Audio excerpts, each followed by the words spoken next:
আজকে আমাদের সন্ধ্যার নাস্তা হচ্ছে চটপটি। এটা অবশ্য আজকের ভিডিও না, এটা আমাদের গতকালকের ভিডিও।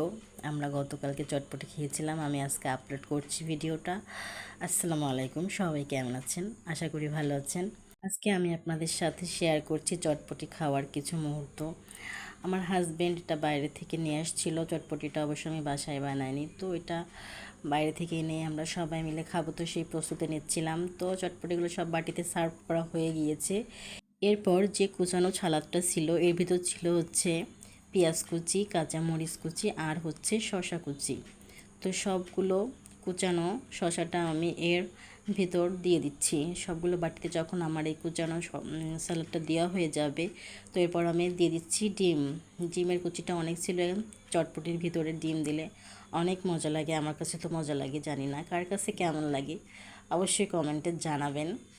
তো ডিমগুলো আমি এখন সব অ্যাড করা হয়ে গেলে এর ভিতর আমি ফুচকাগুলো অ্যাড করে দিচ্ছি। অবশ্য ফুচকাটাও অনেক দিয়েছিল, ফুচকা দিলে চটপটিটা আরও মজা লাগে। তো ফুচকাটা সব অ্যাড করা হয়ে গিয়েছে।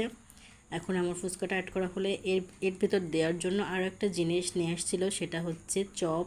এই চপটা দিলে নাকি অনেক মজা লাগে।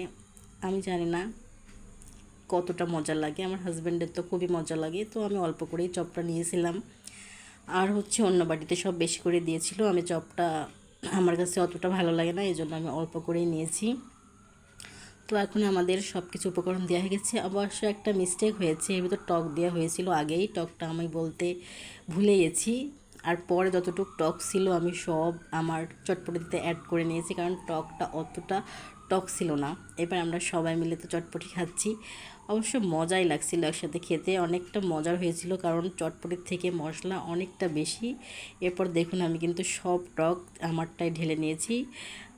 আশা করি আপনাদের ভালো লেগেছে। ধন্যবাদ।